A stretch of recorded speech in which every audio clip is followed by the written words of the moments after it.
Chapter 40, Another One. In the morning, Edwin walked over to the formation, lifting his head to the teens still seated atop the bridge, munching on his breakfast while enjoying the vast view. "Others are going back. Are you not going to get back out and increase your points?" he asked. "Not yet."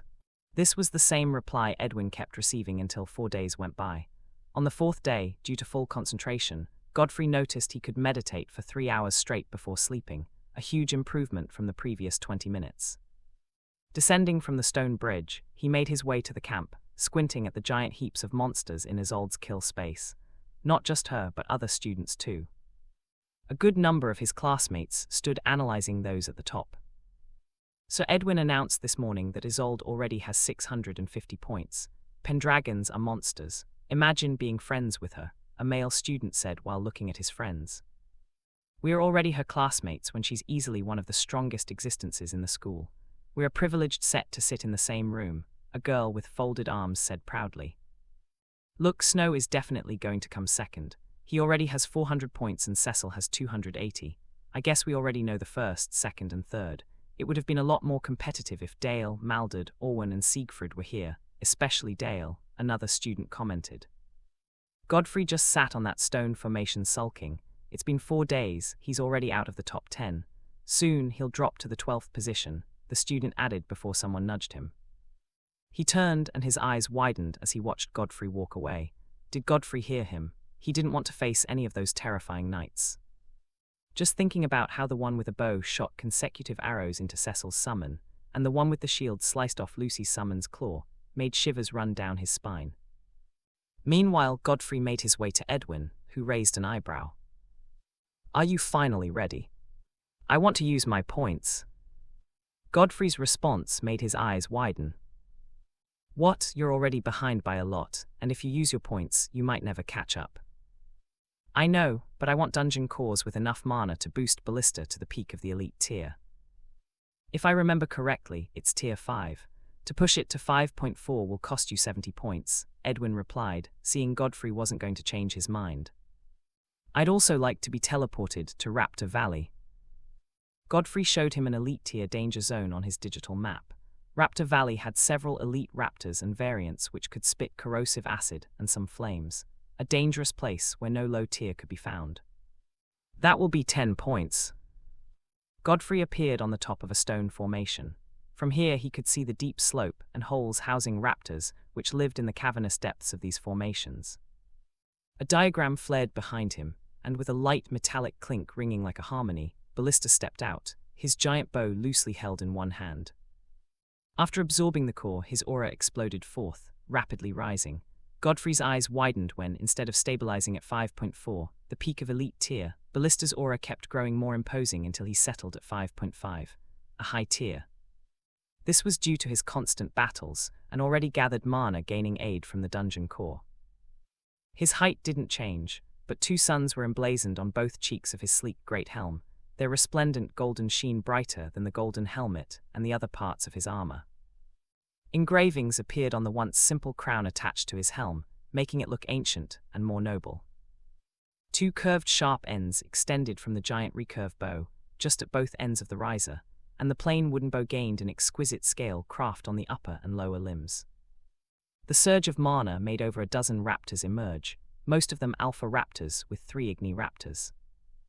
Ballista summoned an arrow made of fine wood with white feather fletching. The arrowhead had spirals making the tip even sharper, and once it hit a target, Godfrey couldn't think of a painless way to remove it, if the target even survived. He summoned 3 and shot them at once.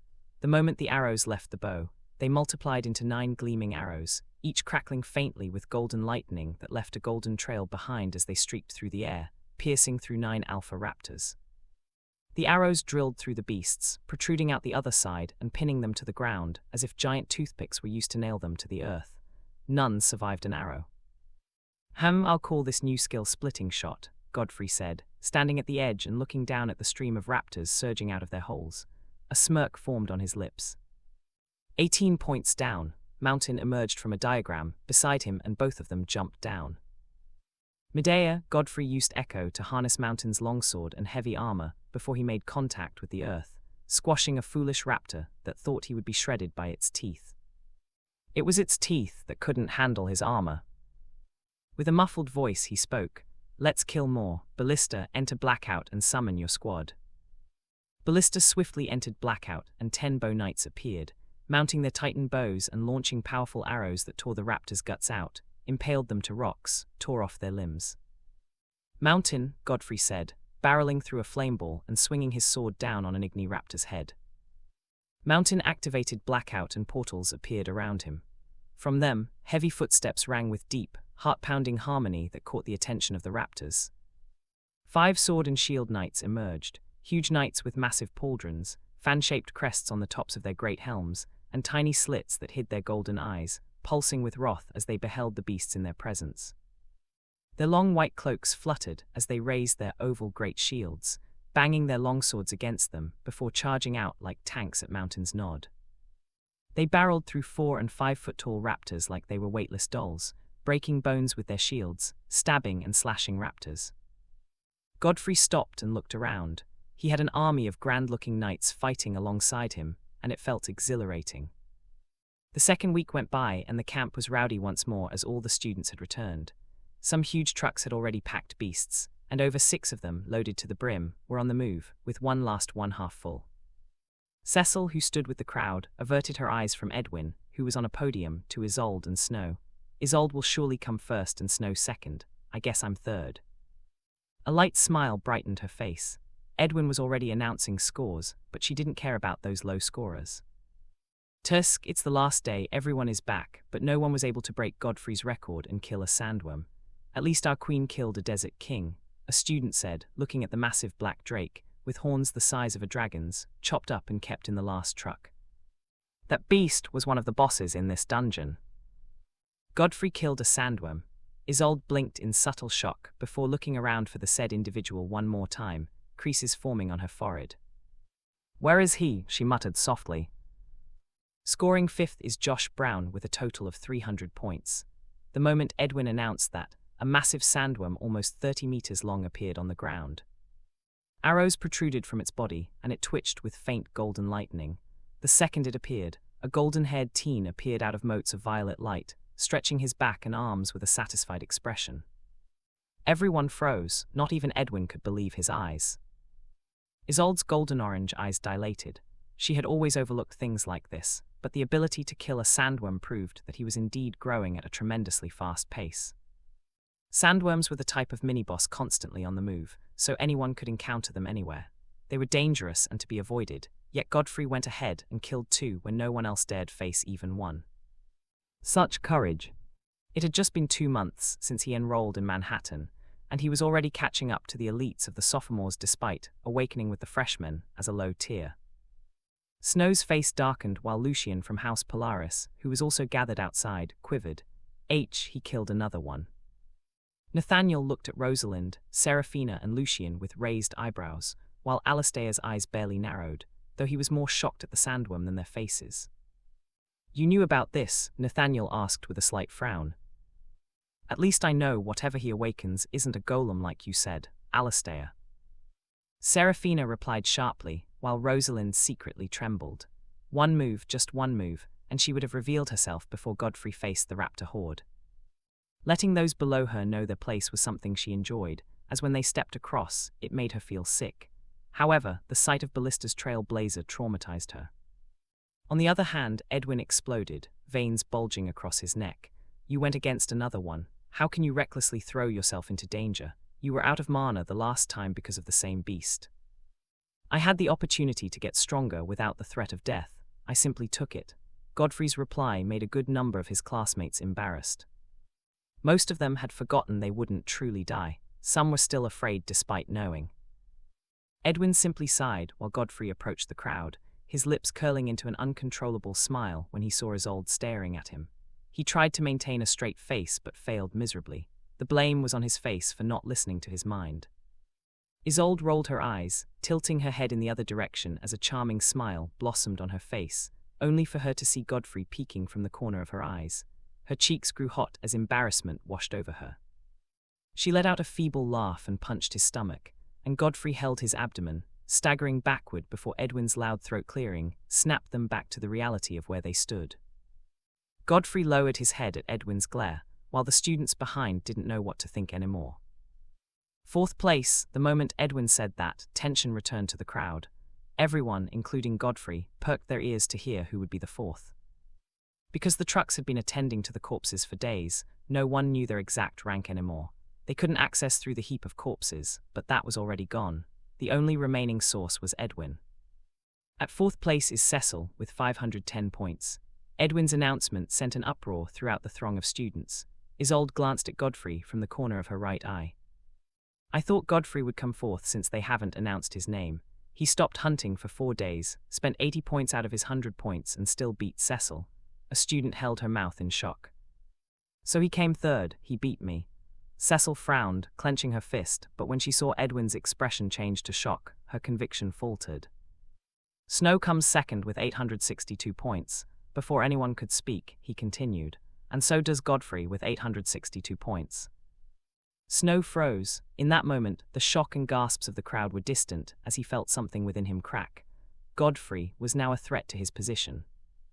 The same boy who couldn't withstand his elusive powers.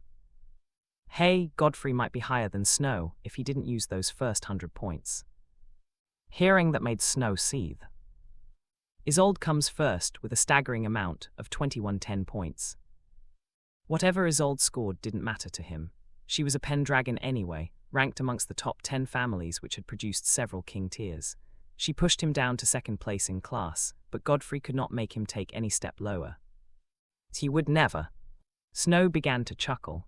His chuckle caused a sudden silence to befall the crowd as fear seeped into the students. Isolde might be powerful, and Godfrey might have terrifying knights, but one move from Snow and a good number of them could be trapped in terrifying illusions or become petrified. Those closest to him wanted to shift, but fear kept them in place.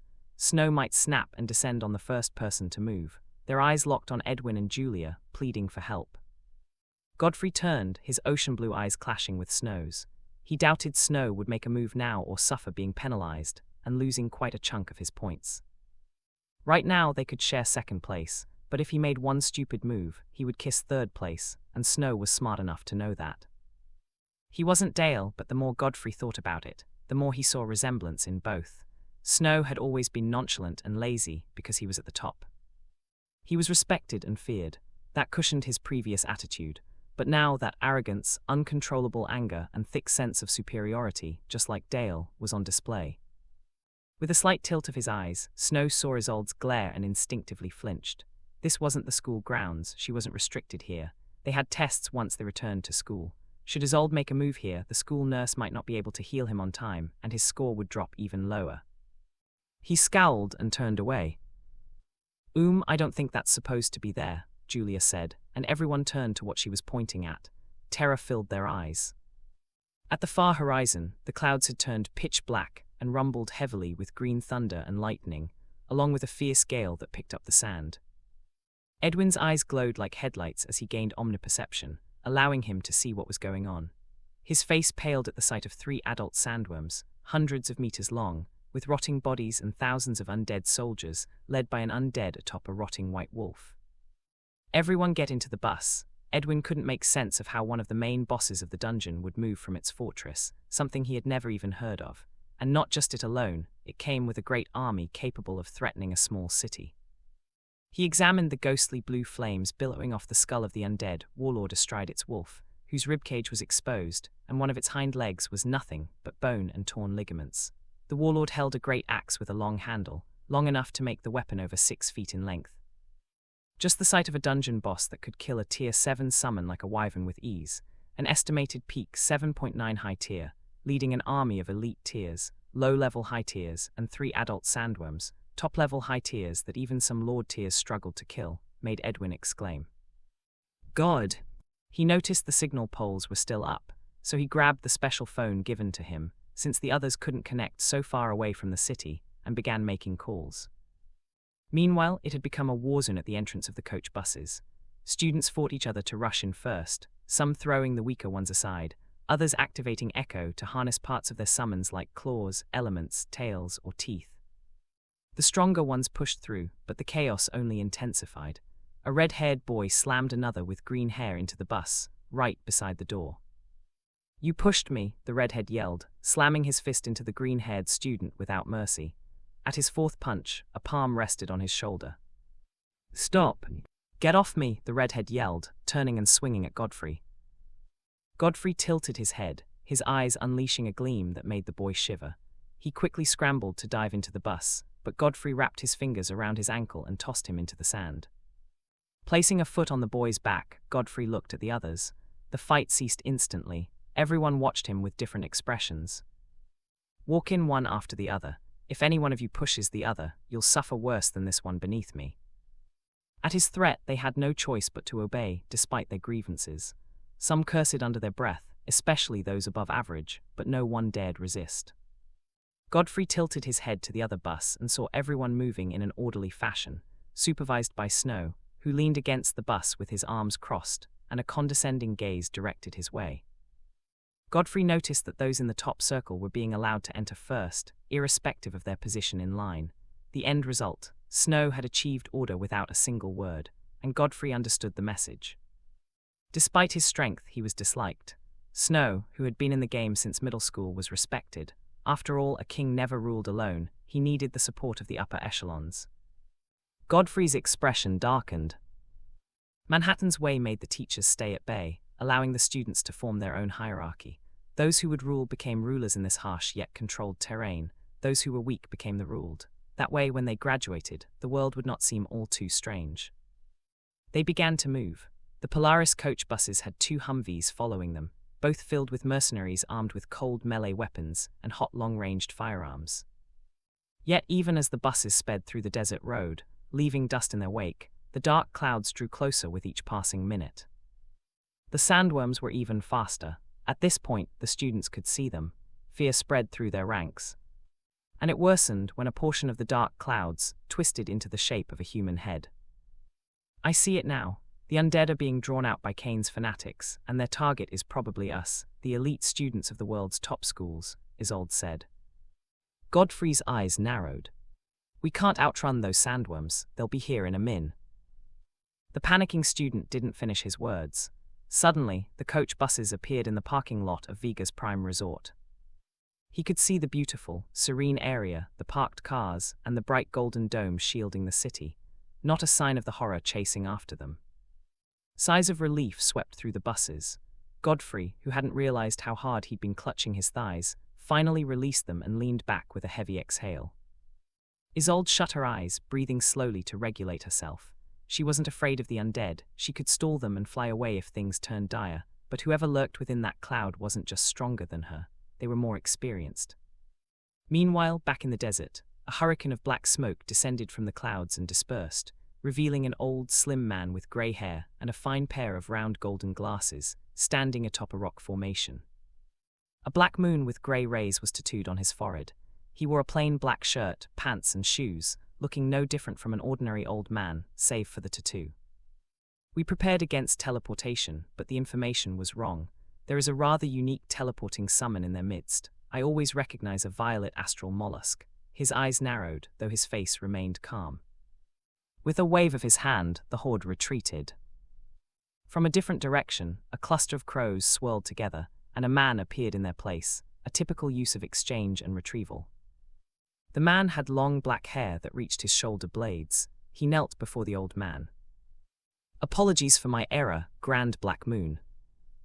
The old man stared at him silently. Unaware of the conversation taking place where they had escaped, the students were busy chattering about what had happened, many of them gathered in the open parking lot. Godfrey watched Edwin, who stood at a distance speaking with important-looking people flanked by guards carrying deadly firearms. But in truth, guns were useless against high-tier or elite-tier summons, especially those specialized in defense. This is the reason the school management brought you into the dormitory, right? He asked Isolde. She nodded once. Kane's fanatics are rising. They yearn for their god's return. They want a world where Kane rules mankind as god, and now that the adults are too much for them, they're targeting the next generation. So we are targets now, Godfrey frowned. They failed, security will be increased, and they won't dare try again, not without risking capture. The authorities loathe anyone who seeks to destroy the order built over the century. Edwin returned with the female homeroom teacher in charge of the Polaris students. She was stunning, her beautiful glasses catching the sunlight. "Gather round, Viga's King Tyr sends his apologies for what happened and has promised to fund a party tonight to ease your minds." A King Tyr apologized, a student gasped. "Wow," another exclaimed. Even the Polaris students felt awed. This was a King Tyr they were speaking about, and he had promised them a night party, likely a beach party, since Viga's was famous for it. Eventually the expected night came, and at one of the resort's reserved beaches several dozen teens in their 16s and 17s could be seen in plain shirts, tank tops, shorts, beach pants, sarongs, and more. Seated at the bar, where only fruit drinks were served, Cecil proudly shook her long bob cut, enjoying the looks she was getting from Polaris students, and some of the boys in their class who had never seen her look like this. However, she only got that glance after they were done admiring the charming 16-year-old Isolde, who, due to her constant gym attendance, natural beauty, and the extra work done to her pretty golden white hair and light touch of makeup on her already enchanting face, drew attention wherever she moved. She had that killer look. No one, not even females, could glance past her without pausing to take a second look. The only deterrent was her strength, so no one dared go drink with her or even propose she played a game with them. Cecil, on the other hand, had been invited several times, but she remained seated 2 seats away from Isolde, watching the Manhattan Queen stare into her phone from the corner of her eye. Turning to the group of boys playing volleyball, her eyes narrowed at the sight of Polaris' handsome elites. They formed Team Polaris and played against Team Manhattan, led by Snow, who was the only one that matched their captivating handsome looks. Of course, she could tell most of them hired someone with a similar summon to Snow to enhance their looks.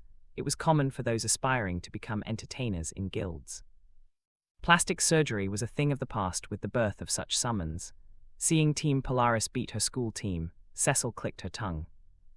"Why isn't Godfrey here?" She finally turned to Isolde, saying what had been in her mind from the moment she stepped into this party ground. Isolde tightened her grip around the transparent cup, lines appearing on her forehead. "I thought he would be here." She bit her lip in frustration. She decided to check the message she sent and saw he hadn't even seen it. "It's still switched off," Isolde muttered. Though she muttered under her breath, Cecil heard it, rose to her feet with a faint smile and walked away. Meanwhile, at the balcony of a building overlooking the beach party, Edwin leaned against the glass railing with Julia and the Polaris homeroom teacher, Felicity. Felicity stood with her arms crossed, watching the teens enjoy themselves, some chilling in the water, some doing a swimming competition, some brawling, some playing simple card games, but the most watched was volleyball. It had quite the crowd. "Where is the one who killed the sandworms and wounded 2 of my students?" she asked, tilting her head slightly toward Edwin. "You mean Godfrey?" "Yes," Felicity replied with a nod, turning her eyes toward Isolde. "There's a certain someone waiting for him." I could see the expectation in her eyes the moment she entered the party. She looked good and she knew it. She came to show it and even gained the shocked stares of Polaris best, yet she looks disappointed. "I guess it has to be because of that boy then." Felicity harumphed. Such an exotic girl is already the sight of Alistair and Nathaniel. When Felicity said that, Edwin noticed that Nathaniel was indeed not hiding his glances toward her while Alistair nudged his chest, whispering to him and shooting glances at Isolde. Nathaniel laughed before they resumed the game. Their act, however, made Edwin realize what Felicity was saying. "Why is he absent?" Julia asked softly. Edwin sipped his fruit juice with a nonchalant expression. "Isn't it obvious? He's probably meditating. He might as well store the little mana he can. Then his girl will be snatched." Felicity shrugged as she watched James, the boy that killed the Igni Raptor before Godfrey could land the final blow, approach Isolde. "I don't think Isolde is anyone's girl," Julia said inwardly, but with little skepticism. Unaware of the adults watching, James came to Isolde's side and she glanced at him from the corner of her eye. "God, she's beautiful. Tusk, she's already Alistair's." After thinking this internally, he cleared his throat. "The Polaris King would like to join you." "Sure," Cecil replied instantly. Isolde turned, slightly stunned to see that Cecil was back, and from the look of it, she had just come and was about to sit. "There's no harm in speaking with the Polaris King. You represent Manhattan as its queen," Cecil said with a smile. "Anything that will put Godfrey against Polaris, even if that includes you, Isolde," she chuckled inwardly. She watched James rush to get Alistair, but to her shock, Isolde took her phone and left the bar. Midway, she met Alistair walking over with a group of boys. While tucking her hair behind her ear, she said, "Go ahead, join her." She gestured at Cecil, who sat at the bar with a shocked expression, and walked off. After leaving the party, she tried Godfrey's line, but it was still switched off. "Godfrey, I'll bite your nose out once I get to your apartment and find out you're fine, and didn't bother to inform me that you were not coming." Isolde's face distorted in anger as she made her way through the silent street, which sloped upward. A couple of steps later, she noticed someone behind her. A faint smile formed on her lips as she spun. "So you were there all along," and her excitement faded as swiftly as it came when Nathaniel appeared in her path. The Polaris elite, with deep rich brown skin and bright eyes, chuckled softly. "I just came. I don't think you should be walking alone. Can I escort you?" "I can do just fine." Isolde turned to walk away. Seeing her walking off, Nathaniel chased after her, about to touch her shoulder when her cold voice froze his arm midair. "Don't you dare!" Isolde knocked on the door of an apartment twice, waited for a while, and was about to knock again when the door swung inward, revealing a massive golden knight, almost as wide as the door itself. She was taken aback by the sight, instinctively leaning to look inside, but Mountain's heavy cloak obscured the gaps, preventing her from seeing anything. Is Godfrey in?" "Isolde," Godfrey's shocked voice rang out, and Mountain stepped aside, revealing him seated in a meditative pose on a sofa. His once calm face, which had carried only mild surprise at hearing her voice, shifted into open astonishment the moment his eyes landed on how she looked. "Wow," he uttered sincerely, his eyes fastened on her face, which glowed faintly under the orange light spilling from outside.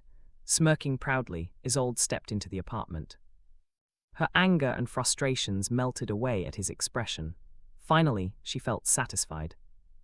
"We're supposed to ease our nerves tonight, and you're doing the opposite." Isolde sat, crossing her legs with a playful huff. "I don't have enough mana," Godfrey shrugged. "You've absorbed enough. Can we enjoy the rest of the night, please?" She pouted, her lips curving ever so slightly. Godfrey scoffed but rose to his feet. "I'll go dress for the party."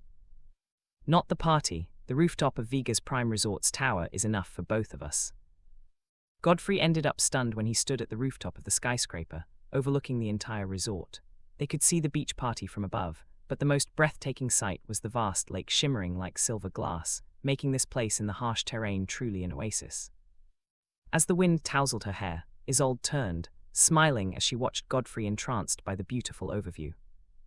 "I need to show this to those two," Godfrey suddenly said, and two golden diagrams flared to life. From them emerged two knights, one wielding a bow and the other a shield and a sword. Isolde's curious gaze lingered on them.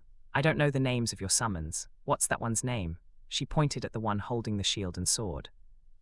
"That's Mountain, and the other with the giant bow is Ballista," Godfrey replied proudly, only to be surprised when Isolde began laughing silently.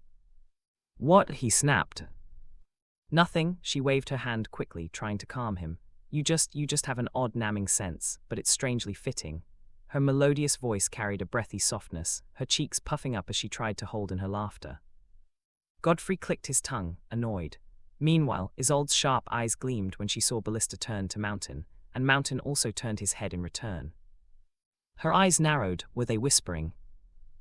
"Your summons are more intelligent than I thought. They're almost completely human. But humans can't grow beyond their limit without a summon's influence, so they must be of a different class under the humanoid category.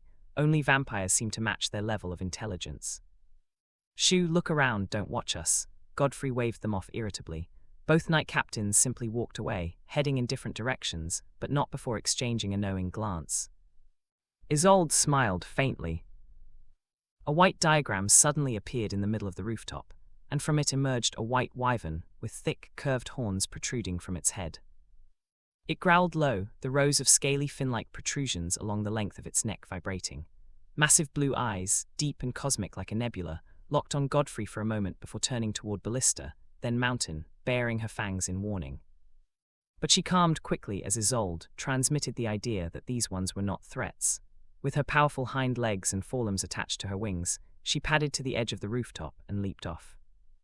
"That's Grace," Isolde said softly, while Godfrey watched the white wyvern soar around the rooftop. His knight stood calmly, watching her movements.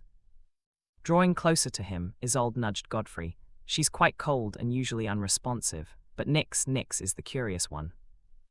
"Nyx, your other summon?" Godfrey asked. His pupils dilated as a purple diagram flared above the rooftop.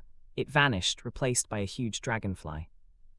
It was massive, with a beautifully armored 15-foot-long body and a 25-foot wingspan. Its iridescent wings shimmered in shifting colors as its sleek, slender body gleamed with a deep, dark purple metallic sheen. It's a giant null dragonfly, one of the rarest and fastest aerial summons to ever exist. I call her Nyx, Isolde said proudly. Nyx hovered midair, the mighty beat of its wings forcing their hair and clothes to flutter violently. Godfrey stared, seeing his reflection in the dragonfly's glassy compound eyes. It looked quite fascinated by him. It looks like it has seen me before, Godfrey muttered, but Isolde only shrugged. She's able to see through my eyes. Oh, he gazed at Nyx once more before sitting at the edge of the rooftop, the cold breeze caressing his face. Here, Godfrey patted the spot beside him. Isolde sat down. Are you not afraid of such heights? You just introduced the fastest summon in the world, so I'm safe, he replied simply. Smiling, she took his palm. I've been thinking, what if we create our own hand signs? Her golden-orange eyes slowly widened with an idea. Your palm is quite wide. She measured her palm against Godfrey's with a small gasp. He, on the other hand, was quietly amazed by the softness of hers. Almost instinctively, he entwined his fingers with hers. Isolde's cheeks reddened, but she also did the same. This feels good, Godfrey thought, averting his eyes from her flushed face to the glittering cityscape of Vegas. Behind them, Nyx, Ballista, Grace, and Mountain all watched silently. Another week passed after the beach party, as the Vegas forces made certain there would be no further attacks. The sophomores are back, students in the dormitory whispered as several sophomores moved into their rooms. Godfrey opened the door to his dorm, his eyes catching the bright lobby before settling on the teen with light curly brown hair doing push-ups. Hearing the sound of the door, Isaac rose, his eyes widening at the sight of Godfrey. Godfrey squinted, noticing how buff Isaac looked in his tank top. His muscles were nothing like Godfrey's own, honed and well-defined over the years, but it was a huge improvement from 3 weeks ago. The reason for such fast muscle gain was clear mana. Did you lose any fight? Godfrey asked, his tone sharp and cold, making Isaac flinch. Isaac shook his head. No one really tried fighting me after I dealt with the class bully. I never knew your training would make me so strong. Thank you. Isaac bowed deeply. Where are you from? Godfrey asked, pausing at his door. Kowtowing and now such a deep bow. Weren't those some Asian customs? Oh, my mum is Asian and she has a restaurant. Her food is really good and I car. Don't bother, Godfrey interjected flatly. Finish your training. He walked into his room, arranged the clothes in his bag neatly inside the wardrobe, took a shower and collapsed on his bed, staring blankly at the ceiling. After that beach night, he and Isolde kept chatting as normal, but there was this itch he felt in his palm each time he saw her. He just wanted to hold her hand. Sighing, he closed his eyes. In the next moment, Godfrey appeared in Ballista's chambers and strolled to the end where he faced a door. Half of it had turned into wood, while the other half was petrified stone. At the point where the double doors met, a carving of a great sword gleamed faintly. He had refused to come here often because it always stirred an excitement in him, an excitement about the abilities and power of the night that might lie beyond. He had ignored it for so long, but tonight he lingered. Without being told, he knew this great sword knight would possess an equally unique blackout power. Summoners usually had a skill few spoke about, but that was permanently active and could never be deactivated. Symbiosis. It was a summoner skill that allowed them to gain a maximum of 50% of their summon's physical strength. Godfrey had already gained 50% from Mountain and a bit over 40% from Ballista, granting him the strength of a top-level elite tier. The more knights he obtained, it didn't matter if the percentage lessened with each. He would still eventually be more powerful. And that was the true perk of having more than one summon. Yet creases formed on his forehead as he wondered. I've not heard about an inanimate summon before, and the school only knows about the individual tiers of the Golden Knight captains. Does the palace itself have a tier? He vanished and reappeared on the grand staircase, gazing up at the majestic white palace with its towering golden pillars. Turning slightly, he looked around at his soul space. What he had heard about soul spaces was that they were usually like a dark void, with only the summon floating within. His own was different. Previously, it seemed endlessly bright, rays of a massive sun shining over the palace and spilling everywhere. But now that he looked more closely, he noticed it wasn't infinite, there was a boundary. The same boundary his mother had once spoken of in every soul, the divide between the known and the unknown. As he peered beyond the shimmering aurora of light forming that boundary, he caught the faintest glimpse of the void beyond. The next morning, Godfrey, his backpack slung casually, walked side by side with Isolde, an earbud in one ear while scrolling through his phone.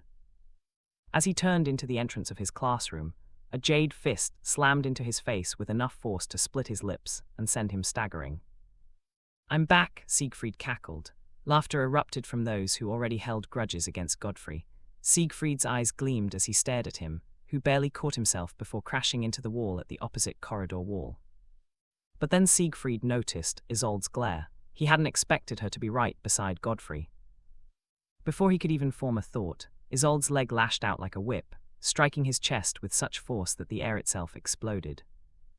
The impact launched him so violently that by the time the students could react, Siegfried had already smashed through the window and tumbled out of the building, leaving behind shattered glass and broken wood.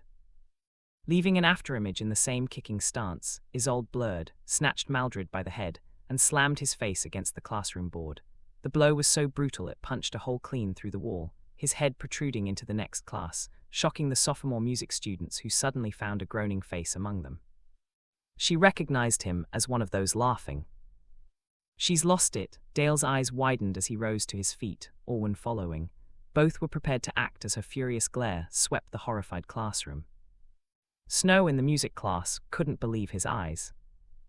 Isolde took a single step toward the students when Godfrey grabbed her shoulder. His eyes narrowed instantly as he noticed a tiny violet ball hovering above her palm. The entire class went pale. This was no different from a nuke being pulled out in a fistfight. "Isolde," Edwin's voice bellowed from the corridor, more shocked than angry, to the headmaster's office. "Wait, so they're allowed to fight, but she isn't," Godfrey snapped, furious. "I'll be back." She squeezed his palm tightly and left, while Edwin's glare swept across the others. Staff scrambled to heal the badly injured students as Isolde made her way to the headmaster's office. She sat facing Sebastian, who entwined his fingers. "Edwin has reported what happened. I'd like to hear from you as well." "I was attacked, so I responded," Isolde replied firmly. Sebastian raised a brow. "Wasn't Godfrey the one attacked?" "I said I was attacked," Isolde insisted, her tone sharp. "You look tense. I would like you to return to your family and spend 5 days there. Take a breather. The fighting during the trip must have taken its toll on you." Sebastian began to write when Isolde retorted. "What if I don't want to go?" "You have no choice. It's an order from your parents. Going against it isn't ideal, especially for you." Isolde bit her lower lip. During break time, Godfrey's thoughts lingered heavier than his gaze. He could vividly recall Edwin telling them that Isolde would not be attending class for the next 5 days and would only return before their test. It puzzled him. Why were others allowed to fight but not Isolde? From the look of things, it might not even be the school's doing, because their laws were already clear and in place. It had to be her family. The moment he walked into the cafeteria, his thoughts scattered as his eyes landed on Dale, seated at Isaac's table, Orwin beside him. From the whispers reaching his ears, Snow had been called away by Manhattan's king. "I had no idea you had a lackey. You think you're some big shot." Dale chuckled, rising from the table. He slammed his fist into Isaac's face at lightning speed, launching the trembling freshman into another table. Blood dripped from Isaac's nose as he fell to his knees, groaning. "Isolde's gone, so you're all alone." Dale snickered before pointing toward the warning board, near the entrance which stated that summoning beasts in the cafeteria was prohibited. "Let's see how strong you are without your summon." Orwin smiled as 10 students, sophomores and freshmen alike, rose to their feet, eyes gleaming maliciously. Godfrey ignored them all and locked eyes with Isaac. "Stand up." Isaac froze, ceased groaning and wiped his nose. Seeing that Isaac was about to stand, Orwin's eyes narrowed. "Who told you to stand?" he bellowed, closing the distance in an instant while swinging his leg toward him, only for a web to catch his foot, sticking it firmly to the floor. Isaac swiftly rose to his feet, shooting a web string at the ceiling and swinging himself over the other students to Godfrey's side. Dale squinted. "I heard he was constantly beaten, but look at that. He's not so weak after all." He flexed his fist, while Orwin tore his foot out of the web, glaring at Isaac with eyes that promised blood. Isaac flinched, clearly terrified at the thought of an upperclassman with such a wrathful look directed at him. "I haven't forgotten what you did to me, Dale. You were afraid, so you ambushed me. I thought suspension would be a good punishment, so don't push me," Godfrey said sternly, slowly removing his right hand from his pocket. Me afraid of you, lightning flashed in Dale's eyes. You're dead. He swiftly activated Echo. The blade-like horns of his summon, nearly 20 inches long, appeared on both sides of his forehead. His feet became wide hooves, powerful enough to crush bones with ease. Blue lightning crackled through his form, spreading across the floor and forcing others to scamper away. A glistening diamond shell covered Orwin's entire body, and a scorpion's stinger protruded menacingly from behind him. The rest of Dale's gang began activating Echo as well, manifesting claws, tails, horns, some even grew wings. Mana flared violently in the cafeteria as they charged at Godfrey and Isaac. Isaac activated Echo, and 8 sleek, yellow and black spider legs manifested, lifting his body from the ground. He now stood almost 3 meters tall. We've had enough of you, a sophomore rushed forward, swinging his clawed hand at Godfrey. Godfrey launched a backhanded slap, tossing him backwards, his eyes rolling as he crumpled to the floor. He grabbed the neck of a second student and lifted him off the ground with ease. Others hesitated instantly when they saw Godfrey holding someone aloft with just one hand, while Dale's eyes narrowed greatly. He has 2 summons, of course he's stronger. You just ignored a fact like always, Dale. Cecil, still at her seat, scowled. Godfrey slammed the freshman to the ground, knocking him out cold. When Dale saw the others too frightened to attack, he aimed at Isaac instead, shooting arcs of lightning from both hands. Godfrey summoned Mountain's Achilles shield. The moment the lightning struck it, the ricochet effect activated, splitting the attack into several bolts that snaked wildly through the air like glowing blue serpents, electrocuting 3 students who never even expected such a comeback.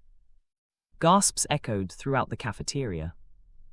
With a deep grunt, Godfrey flung the massive shield at Dale with all his might. Dale wrapped it in lightning, spinning it round like a deadly disc. It carved a deep line through the air, shattered the counter where food was served, and spun back toward Godfrey. Catch that, Dale snickered, only to be shocked when Godfrey waved his hand, and the shield dematerialized into motes of golden light. Orwin had already arrived from the left, swinging a heavy blow at Godfrey's face while his stinger lashed for his thigh. Thick golden armor manifested, protecting Godfrey from the waist down to his feet. The stinger bounced harmlessly off the cuisses, while he leaned out of the blow's path and manifested Mountain's longsword. Activating the white mana sword skill, he swung it downward in a blinding arc. Orwin's proud diamond shell split like fragile glass, blood spraying from his mouth as he staggered backward, eyes wide with disbelief. You shouldn't have fought him. Cecil shook her head as Dale leaped, launching lightning-packed kicks with his powerful hooves. Godfrey blocked with the longsword, but the force snapped it in half. Without hesitation, he used lightning infusion to glide out of the way, the hooves smashing the floor into rubble. He summoned the longsword again, but this time held the blade, using the hilt as a bludgeon. It slammed into Dale's chest with such force that he coughed blood. His eyes burned bloodshot. I'll crush your skull. A ball of lightning gathered between his horns and shot toward Godfrey, but Godfrey flashed aside, deliberately letting it graze past to get close. In the same instant, the hilt of his longsword kissed Dale's skull. The world spun in Dale's vision. He collapsed to his knees, clutching his head as Godfrey towered over him.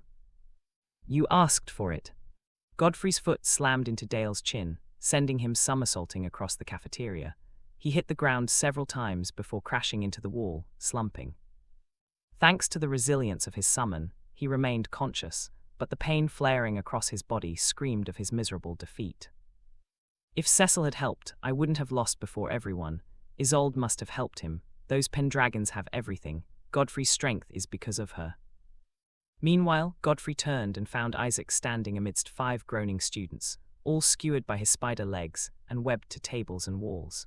One was even dangling from the ceiling like a trapped fly. Despite the torn uniform and bruises, Isaac wore a big smile. As if that wasn't enough, he flashed 2 thumbs up. Cecil suddenly rose from her table, gracefully walked over to what was left of the counter, and set her tray down with quiet elegance. She looked at Godfrey. I enjoyed the fight. Chuckling, she turned to leave, only to freeze at his voice. Stop. She turned back, hard lines appearing on her forehead, as she watched him slide his arms into his pockets and stride toward her, Isaac following behind. Laid the others and take the injured to the nurse. He spared her only a glance before walking off. Cecil's eyes widened to the limit. Did Godfrey just give her an order? Who did he think he was to command her? Her face twisted with rage and hate, but she couldn't muster the courage to disobey. After school, Godfrey made his way back to the dormitory with Isaac a couple of steps behind him. Both of them had been the talk of the entire building after the break. They had gotten glances everywhere they went, even the bathroom. For Godfrey, however, it felt a little odd seeing the chair beside him empty. He could almost picture Isolde sitting there with her white earbuds and her dazzling smile. As he thought about it, his eyes locked on a gathering of students outside the dormitory. It was Sam and Derek's gang, accompanied by some sophomore and freshman girls. The group totaled about 7. Their eyes widened the moment they saw him, and all of them immediately avoided looking directly at him. Godfrey raised an eyebrow but walked past. As long as they didn't provoke him, he had no interest in them. Isaac, however, noticed the faint blush on the girls' faces after even the slightest eye contact. He rolled his eyes. He had seen those same faces before, when they looked at him as nothing more than a punching bag, an object for other boys to flaunt their masculinity. "I heard something happened at the cafeteria. Spill," Sam demanded, his gaze fixed on his sister, Lucy, who flinched. She had been one of the first to look down on Godfrey. Not just that, she had spoken quite a lot behind his back, only to be embarrassed when he rose in strength immediately after awakening. Godfrey and Isaac beat 10 students, including Dale, yes, the rampaging Dale and Orwin. Orwin is almost a high tier, but his defense makes him practically impenetrable, so he's technically already considered one. Yet Godfrey slammed both of them. A first-year girl, Janet, who had black hair and bangs, blurted out before Lucy could say anything. Derek's eyes narrowed. Honestly, Dale had it coming. Godfrey killed 2 sandworms during the field trip and ranked second along with Snow. Of course, those who wanted him to teach Godfrey a lesson never told him that. Lucy's words made Sam and the other upperclassmen's eyes bulge. "That humanoid summoner killed a sandworm. How's that even possible?" one of them gasped. "It was definitely injured," Derek spat dismissively. Lucy shook her head. "I don't think so. Students from another school saw the fight, and Snow was there too. I read something in the news before it was quickly pulled down about a Shadow King. Don't you think it might be Godfrey? His summons look like golems, but a normal golem can't use adaptive skills." "It must be a golem variant," Derek countered stiffly, his deep voice almost enough to silence the freshman, but Janet pressed on with pride. "Or an actual flesh and blood humanoid summon, like the zombie summon one of Kane's fanatics had 6 decades ago that almost wiped New Moscow off the map. It can't be him. Godfrey's summons aren't weak, but they're nothing like those infamous humanoid ones. All they can do is tank hits, swing a sword and fire an oversized arrow," another first-year girl scoffed as she chewed her gum. "We already know their tiers, but no one knows anything about Isaac. No one's even seen his summon. He might have been pretending all this while, living up to the title of Shadow King. Maybe he's the one making Godfrey this strong." "Yeah, all those hits, and he barely bleeds. Dale's punch only made him bleed a little, and he got back up like nothing happened. So Isaac's the real one all along, playing the school like a true king from the shadows. I hope he won't come after me," Sam shivered. Derek, meanwhile, raised a skeptical brow. Whoever it was, Isaac or Godfrey, he would make sure the Nexus Club upper echelons knew about it. But first he needed proof. "Hey, Janet, your father is an authority agent who deals with criminal cases, right? He should have a mana gauging device." Janet nodded. "He does." Her eyes widened. "You want to confirm, but won't that mean exposing a king who doesn't want to be known?" Derek chuckled darkly. "Who cares? If he's really a king, he'll have to deal with the entire Nexus Club." Isolde walked into a large, luxurious living room, her golden-orange eyes immediately locking onto the graceful woman at the dining table. The table was set beside a floor-to-ceiling glass window, through which a beautifully kept garden stretched outside. The woman, calmly eating well-sliced fruit from a white ceramic plate, rose the moment she saw Isolde. A smile blossomed on her face as she approached. They embraced warmly, and when they finally let go, Christine, Isolde's mother, sat back in her chair. "I got the news from Sebastian, and I've already planned everything for the days you'll be staying here. I know you haven't been studying as much at school," Christine said, her tone both gentle and firm. Isolde puffed her cheeks and stomped the floor before turning sharply, ready to storm off. Christine examined her daughter critically. "And I told you to quit going to the gym, as if you have nothing else to do with your life. With a shape like that at your age, you're making yourself a target for thirsty high school boys who have nothing to offer." Isolde threw her mother a heated glare, both rage and embarrassment twisting in her chest, before hurrying away before the conversation grew even worse.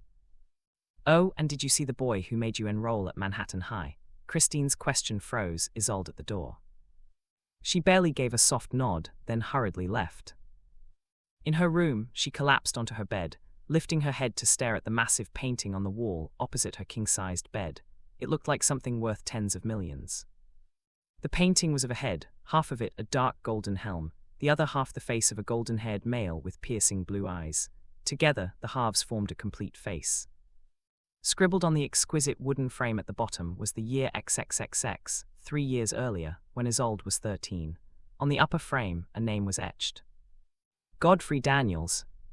2 days later, so early in the morning with the fog still present, the faint sound of Godfrey's white sneakers hitting the smooth concrete floor echoed across the racing tracks of the massive school field. He jogged in a grey hood and pants, the rhythm of his steps steady. Though the sound didn't quite reach his ears, he had bought a pair of earbuds. White ones. Previously, he wasn't much of a music fan, but now it felt good, strangely good. As though the lyrics poured strength into him, he felt as if he was floating, his body moving in sync with the rhythm. Of course, his favorite musician was Shooting Star, Isolde's favorite as well. He panted softly, exhaustion biting at his lungs. Jogging from 3 a.m. until almost 5 around such a large field was grueling, but he just wanted to push through the remaining 3 days. Had Isolde texted him, he would have been calm, but she hadn't. She hadn't even gone online since then. Not knowing anything about her was killing him. Panting heavily, Godfrey finally sat on a bench, leaning back and exhaling sharply. He noticed someone in a black hood sitting on another bench about 2 meters away. He looked away, not realizing that person was actually Janet. She lowered her head, making sure her hood covered her face. Her eyes, however, were fixed on the black tablet in her lap. This was the gauge device. Janet had checked Isaac a day prior, after school closing time, and discovered he had a 5.4 summon with the potential of 7.5, the same potential the elites of Nexus Club possessed. It was stunning. Not only did it mean Isaac was the most talented freshman, but also that in 2 years, he might rise to become Manhattan's king. Janet had already made a mental note to get close to him. After all, she had never mocked or fought him before, which gave her an advantage. But that was only sweet gossip for the gang. What would truly be a delicacy was uncovering Godfrey's secret. "I'll see what you're hiding," she whispered, pushing up the large, round glasses she wore to enhance her disguise, before sneaking a glance at him. For a second, she froze at his expression. He was staring into the dark sky, his chest rising and falling as he exhaled, his slightly damp golden hair sticking to his forehead and almost hiding his eyes. Her heart slammed harder than usual, but before she could process it, the tablet beeped sharply twice. Janet's head snapped down, and in less than a second, her face drained of color. She stared at the deep black alert with crimson numbers glowing on the screen. Summon Tier 12.1. Summon Potential Beyond Classification. Her heart shook violently. She clasped both hands over her mouth to stop the scream threatening to burst out. Slowly, almost fearfully, she tilted her eyes upward, only to find Godfrey staring directly at her. Her body grew weak, trembling as her eyes widened in absolute shock. "Jay, just what are you?" This meant Godfrey had been pretending all along. Such overwhelming talent meant he could very well be the greatest summoner Manhattan had ever seen. Wait, did this mean that beyond being a dual summoner, he had to be a tri-summoner? His main summon, the monster with such an outrageous tier, had to be hiding within his soul space. A tri-summoner weren't those only myths, yet Godfrey might be both, a king-tier summoner and a tri-summoner. Just what kind of existence was she sitting beside? He was truly the Shadow King. He had been toying with Manhattan from the very beginning. There was no competition for him here. With such a summon, he might as well already be sitting alongside the strongest summoners in the world. "Does he know I've figured it out?" Janet trembled like a frail leaf in the wind as Godfrey suddenly squinted at her. "Is there a problem?" he asked with a slight frown. Janet shook her head furiously and bolted to her feet. He doesn't know," she screamed in her mind as she fled, still squirming with the irrational terror that Godfrey might suddenly appear behind her and take her head. Godfrey raised an eyebrow. What in the world is wrong with her? Do I smell? He gave himself a quick sniff, relieved to find nothing wrong. With a sigh he stood, deciding then and there to skip class. It was time to continue his search for Green Gate dungeons. This time he would take Isaac. Real battles would sharpen Isaac's instincts and make him stronger. His fight with Dale had taught him that sometimes, someone needed to have your back, especially in situations where his summons were restricted from making an appearance. Hours later, as students went through the building to their classes, Janet leaned against a staircase wall, facing Lucy and another freshman, the one who never seemed to stop chewing gum. "So," the gum girl asked, eyes gleaming hungrily, "I saw your text. What did you find out about those two?" Lucy folded her arms, equally eager. "Isaac has enough talent to become Manhattan's king once he becomes a junior, so you'd better stay off his path, or at best, befriend him." "Wow," Lucy blinked in surprise. "That's it, then who's the Shadow King?" the gum girl frowned. Janet beckoned for them to step closer. As she leaned in, the corridor speakers crackled to life. "Janet Blackwood, you are to arrive at the headmaster's office immediately. Do not delay for even a second." The stern voice froze all three girls in place. The moment Janet entered the headmaster's office, she was struck by the presence of three individuals, 2 men and a woman, all in executive black suits, ties, and earpieces. Authority agents. Their leader, the woman, stood out immediately. She was tall, muscular, with a striking presence. Her long orange hair, ending in black, was tied into a sharp ponytail. The headmaster, Sebastian, stood with his back to the room, hands clasped behind him as he faced the floor-to-ceiling glass window. Janet couldn't see his face. The woman stepped forward. "I'm Cassie. Can you identify the student who registered a tier of 12.1 and an unclassified potential?" Janet's eyes widened. Seeing this, Cassie smirked. "We would like to discuss with her outside the school's premises."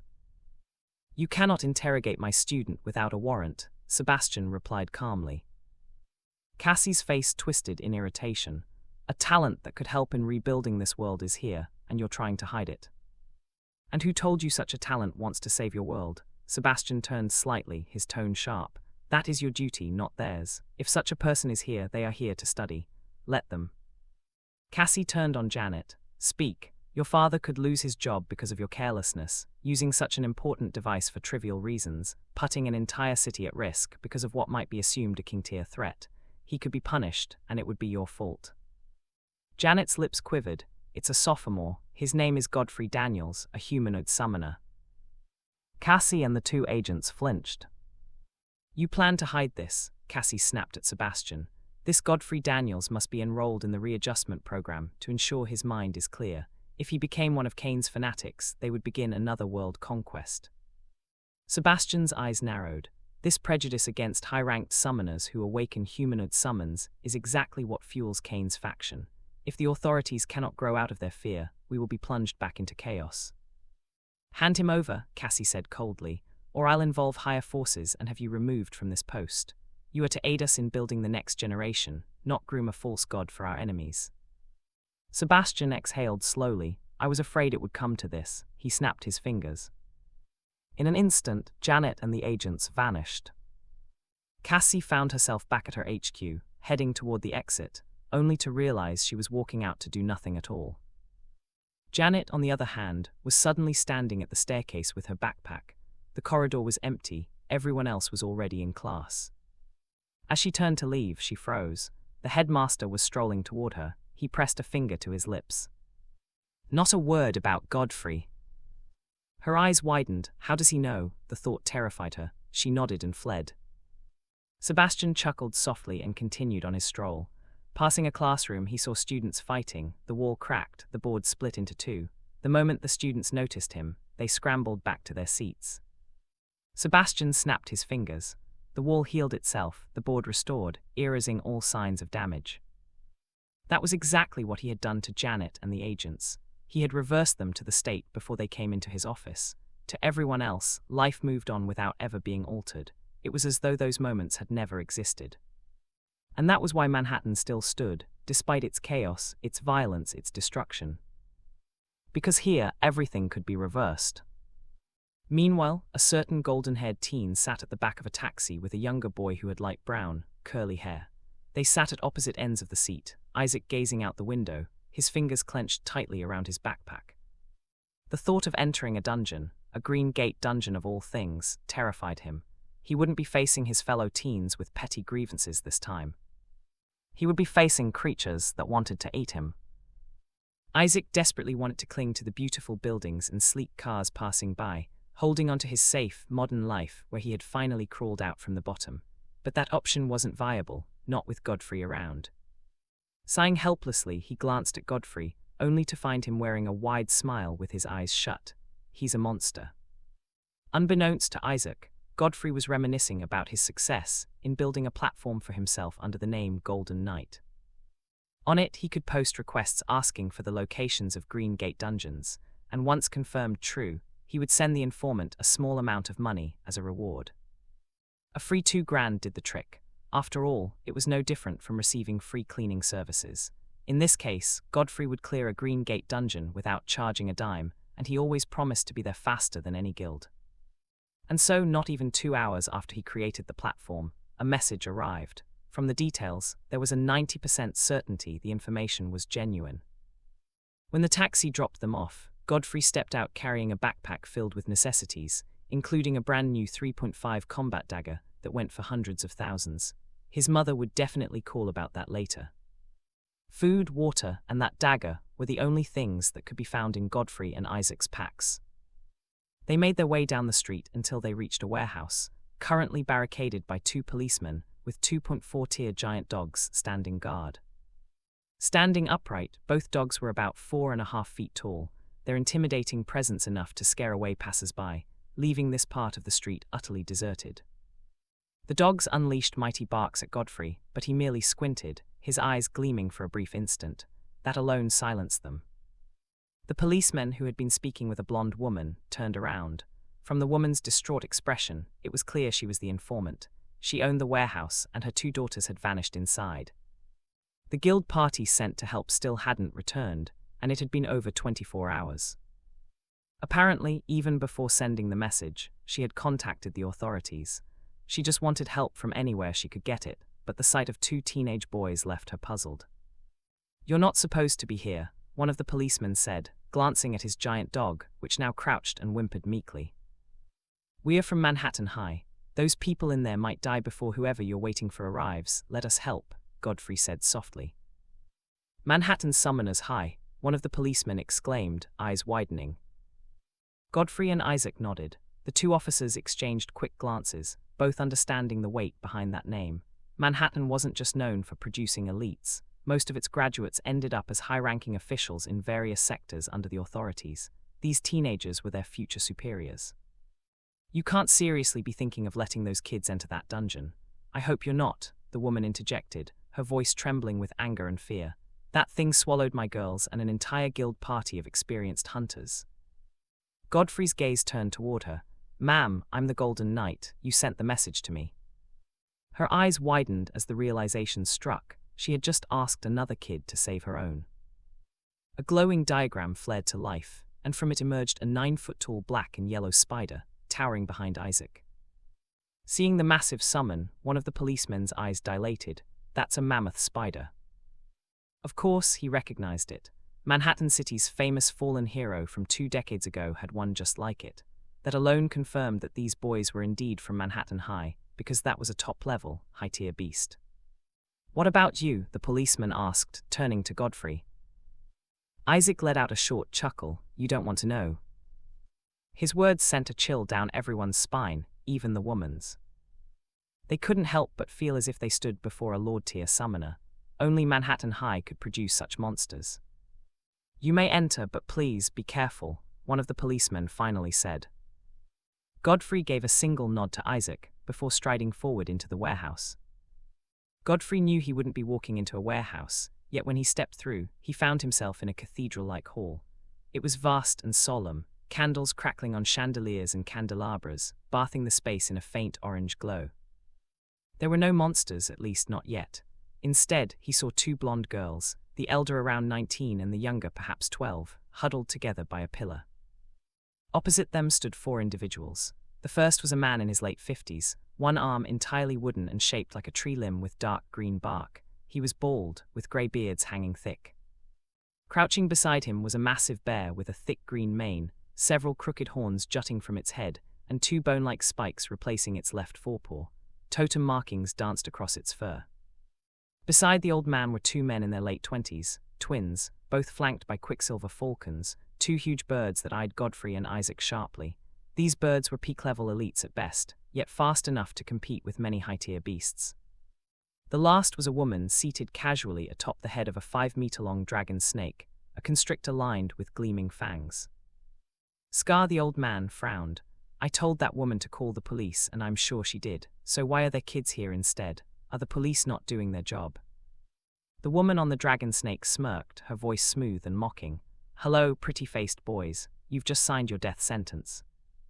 Hearing that from such experienced-looking guild members made Isaac flinch. Godfrey's calm expression made Isaac's unease wither, and slowly he too became calm. But then, Godfrey's face shifted into concern. This isn't what I expected. That single sentence almost stopped Isaac's heart. On the other hand, Godfrey was referring to the trait of the dungeon he had entered.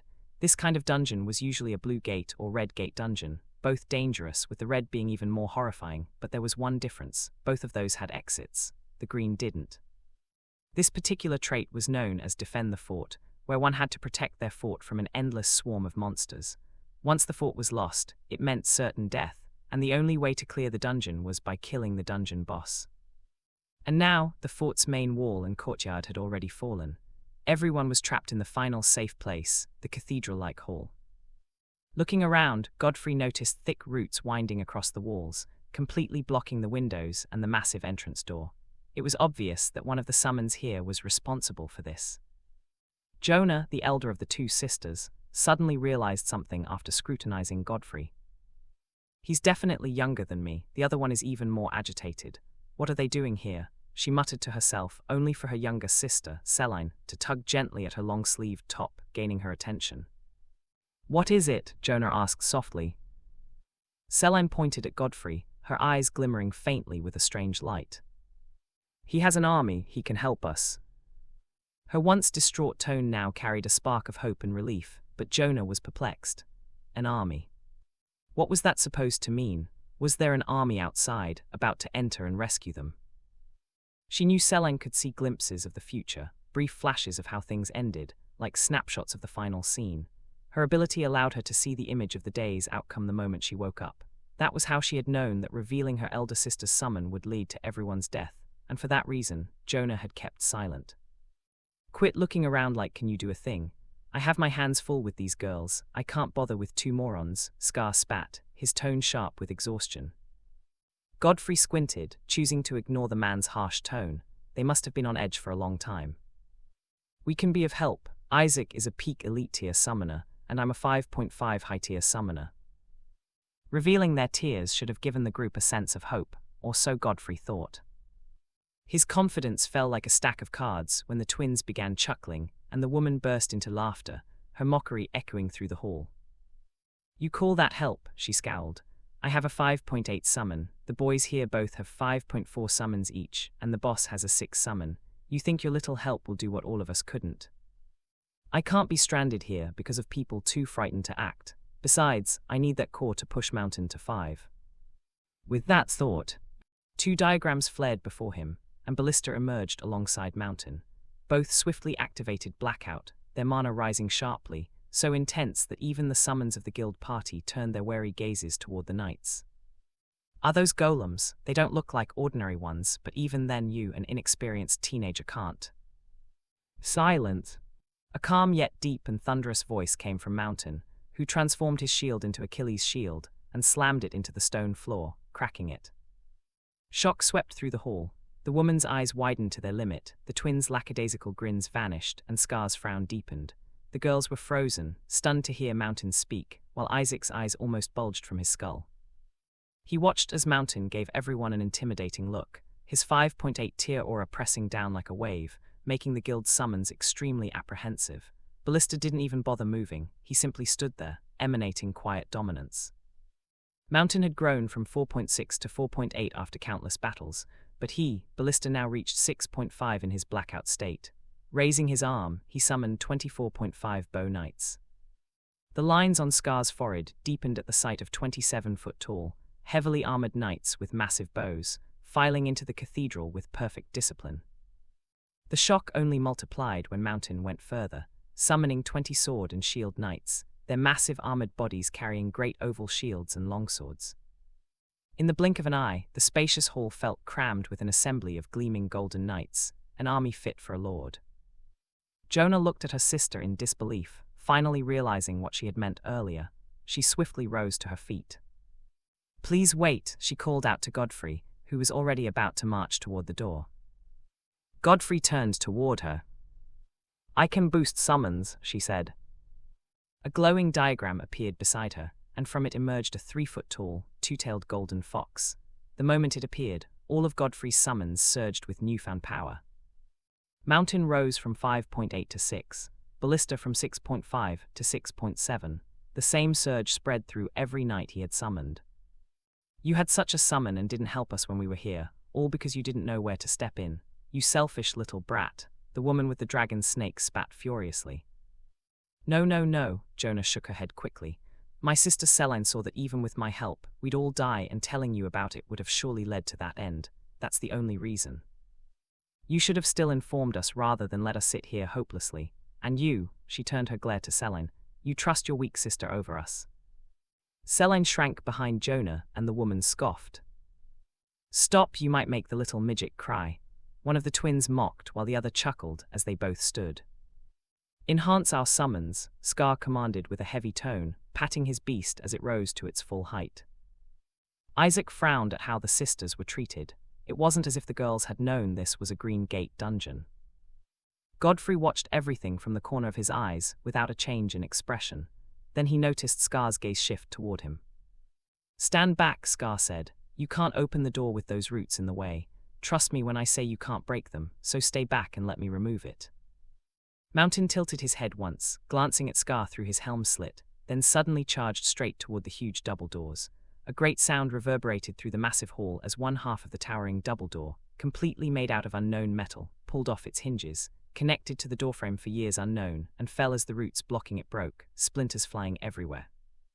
Mountain leaned his shield against the doorframe and pushed the other still-standing door open with one hand, allowing sunlight to flood the room, making his armor gleam. His cloak fluttered as he picked his massive shield and led the march, not even giving a glance to Scar, who scowled after frowning hard. What appeared before them was the forecourt, and 3 4-feet-tall ants that roamed the court were now attracted toward them. 2 sword and shield knights charged with Mountain, blocking the ants' sharp mandibles with their shields, and plunging their longswords through the ants' hard carapaces, killing them instantly. After that, Mountain, leading his 20, went straight to the damaged portcullis below the 20-feet-tall wall, where Ballista assembled his bow knights at the walkway on top. The sound of armor clinking and ironclad boots striking the stone floor filled the air, attracting the countless numbers of ants lurking far beyond the wall, in the ruins of what looked like an ancient Greek city, with fallen statues and stone houses reduced to rubble. In the distance stood a towering golden-armored ant. It was a giant compared to the others, standing at a height of almost 14 feet, with plated legs strong enough to bring down sturdy buildings made entirely out of ancient bricks. Chained to its back was a small pulsing red core, the dungeon core and the dungeon boss. Godfrey ascended the wall, squinting at the state of it. The wall had numerous holes, obviously made by the ants, and some parts had deep burns as if magma had been splattered against them. Other than that, the embrasures were heavily damaged, a clear sign that the ants had already conquered the wall before.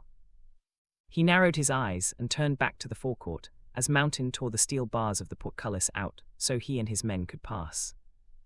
The ants were stirring, their antennae waving frantically as if communicating or receiving orders from the dungeon boss, who had already sensed the signs of life on the wall it thought it had claimed.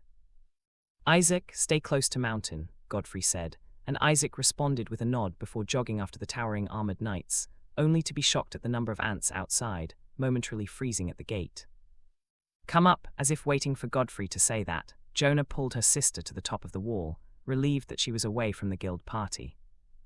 At the top, she saw Isaac, looking small and out of place among the knights. "Are you sure it's safe to leave him out there?" she asked as the bow knights began to launch arrows at the charging tide of ants, who must have received the command from their leader. Her eyes went a little wider as each arrow pierced through its targeted ant's hard carapace, pinning it into the earth.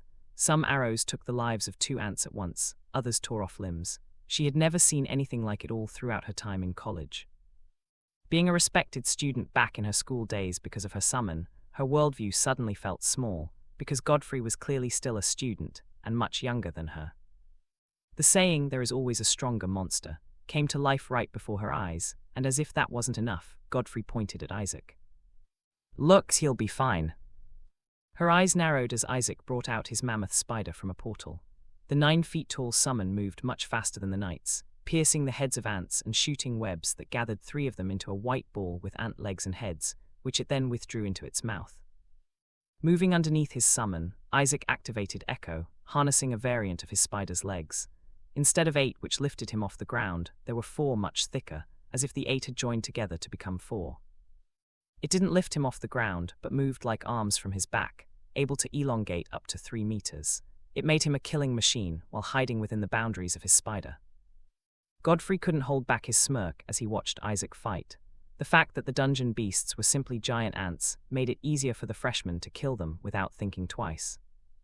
On the other hand, Jonah was stunned that it wasn't just Godfrey who was powerful. Isaac wasn't weak either.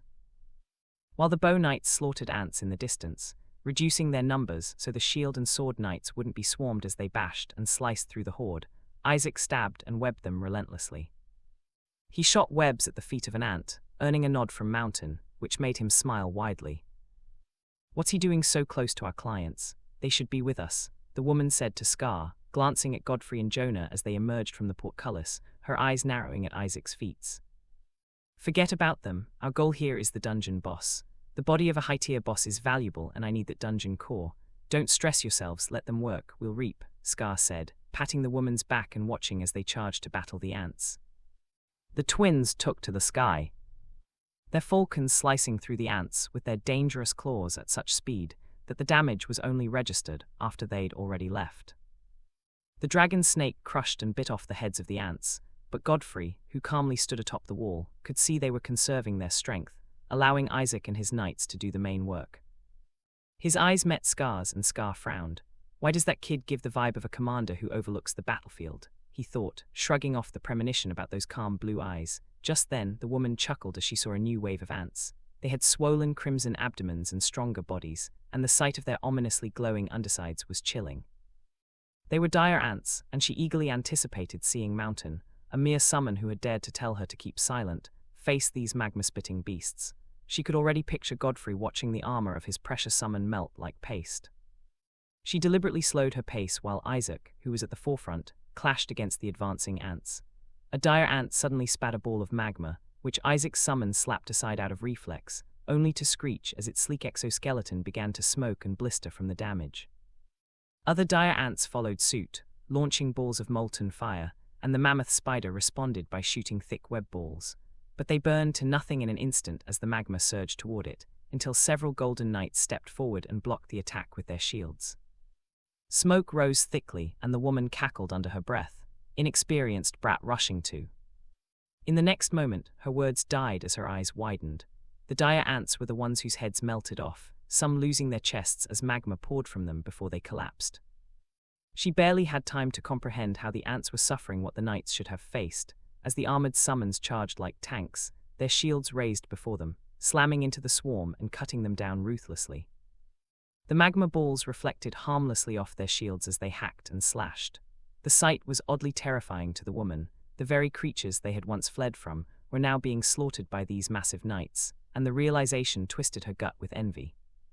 He retrieved his summon. "Will he return?" Jonah asked as she saw the mammoth spider vanish. Godfrey was silent. It was about time for Isaac to retreat. The battlefield was more brutal now, but instead, the freshman suddenly dashed forward, leaping and plunging all 4 spider legs into a dire ant, killing it instantly. Those sharp legs ripped free and launched again in different directions, piercing through 4 normal ants. "It's not over," Isaac panted, pulling out his combat dagger.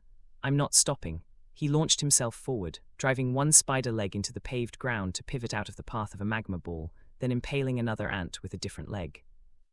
As he fought, Isaac recalled a conversation he'd had with Godfrey in the taxi, when he asked him if he wasn't afraid. Godfrey had replied that he was. Entering a dungeon was always a risk, but he was the only one left to protect his mother, a woman who had spent 16 years devoted entirely to him. He had a duty his father had died upholding. For that, fear had to step aside. That conviction Godfrey carried had burned itself into Isaac's mind. It motivated him, it made him ashamed of his cowardly nature, and it made him angry. He shot a web string at the face of an ant, pinning his feet to the ground and spinning, using the creature like a wrecking ball to crush others. His father was gone too, and instead of becoming someone like Godfrey, all he had done was heap his problems onto his mother, over bullies he couldn't face, even after being given power. Seeing the once innocent-looking teen, who usually smiled or shivered depending on what he heard or saw, now transformed into a raging beast on the battlefield, left Jonah shocked. Godfrey, however, knew what he was witnessing. Isaac had broken free from the state many in school were, the ones who flaunted power without ever facing true life-or-death situations. Those people cowered when the strong appeared and boasted only before the weak, but those who had survived a dungeon, who had taken a life, could always tell who was bluffing and who wasn't. They could recognize a true predator from an acting one. "It's time," Godfrey muttered. Ballista gave a nod and knocked 3 lightning arrows, which multiplied into 9 midair, piercing through the swollen abdomens of 3 massive dire ants, the guards of the dungeon boss. Their abdomens exploded, splattering magma in all directions, though the molten liquid that splashed onto the dungeon boss simply slid right off its golden armor. The fact that 3 5.7 high-tier mini-bosses were taken out in one attack shocked the twins. "Didn't those mini-bosses almost kill our leader's summon, or have they grown weaker?" one of them asked, riding atop his Quicksilver Falcon. The ants grew even more aggressive, attempting to break through the line Mountain held to reach Ballista. Ballista manifested another arrow, this one different from his usual ones. It had a spiraled arrowhead, greater length, and lightning crackled across his body so fiercely that Jonah and her sister instinctively backed away to a safer distance. All the lightning gathered into his bow and arrow. "Don't tell me he's stupid enough to try to kill the boss from that distance. It's almost a mile away," the second twin scowled. "The armor will definitely block the blow. We threw 2 bombs and they didn't do a thing," the other replied. Just then Ballista released the arrow, unleashing Trailblazer. It streaked forth, flying past everyone before they could blink, and struck the dungeon boss, cutting through it like a hot blade through wax. The massive ant fell, its body splitting in 2 and slamming heavily into the ground. In the silence of everyone's disbelief, Godfrey clicked his tongue. "That skill still takes a huge chunk out of my mana." "Get the core now," Scar roared at the top of his lungs as all the ants collapsed. The twins commanded their falcons to dive at great speed, but just as one was about to grab the core, a webbed hand connected to a string lashed out and pulled it straight into Isaac's grasp. "Mountain," Isaac bellowed, throwing the core toward Mountain. Just then, thick roots burst out of the ground, one of them slamming Isaac hard into the ruins of a building. "Brat," Scar grounded his feet, "we don't have much time." Warden, his summon, slammed the ground and roots in great numbers erupted from the paved street, writhing like snakes as they wrapped around the sword and shield knights, gathering even more around Mountain. As the thick dark green roots held the knights, wrapping around their arms and bodies and holding them in place, the dragon snake suddenly vanished, only to reappear right beside Godfrey, its massive mouth with curved fangs protruding downwards from the top jaw just inches from his face. Godfrey's eyes left the threat right before him and shifted to the woman below, who watched with a malicious gleam in her eyes. In that split second when their gazes met, she almost formed an expression, but it twisted into shock as Mountain appeared above the serpent, slamming his ironclad boot into its skull. The impact made the creature crash into the wall, taking down a portion of it with its head alone. How? The woman barely managed the thought before blood trickled from her nostrils and lips. She collapsed to her knees, her summon twitching violently. She tried to retrieve it into her soul space but froze at the sharp sound of roots snapping behind her. Something loomed over her. It was a sword and shield knight. Before she could even speak, his longsword swung down. The Quicksilver Falcons moved like the wind, their talons cutting through the shields of the sword and shield knights and sinking into their helmets before darting toward Godfrey, dropping the knights' corpses midair. "No, return," Scar screamed as the twins, who had thought they would reach Godfrey and shred him in less than a second, suddenly realized they couldn't see any of the bow knights. It was as if they had all vanished. But it was too late. A huge arrow, almost the size of a ballista bolt, pierced through the wing of one Quicksilver Falcon, causing it to screech and lose balance midair. Before the other twin could react, another arrow shot through the falcon's neck, then another through its chest, a fourth through the other wing, and the fifth arrow slammed his twin brother clean off the falcon, nailing him to a wall far away. The surviving twin turned, eyes wide in disbelief, as he saw all 20 bow knights appear with their bows drawn and aimed directly at him. Ballista standing among them, drawing 3 arrows at once. If 5 arrows had killed his brother while missing one, what were his chances now? He swiftly activated an adaptive skill, elemental infusion, causing bursts of air to propel from his falcon's wings as it took a sudden upward turn. Several arrows were deflected by the fierce gale, but Ballista's bolt, crackling with lightning, tore straight through the wind barrier, piercing both the falcon and its summoner. It was as if a giant had swatted them. The impact launched both summon and summoner with tremendous force, crashing them into the ruins of a building.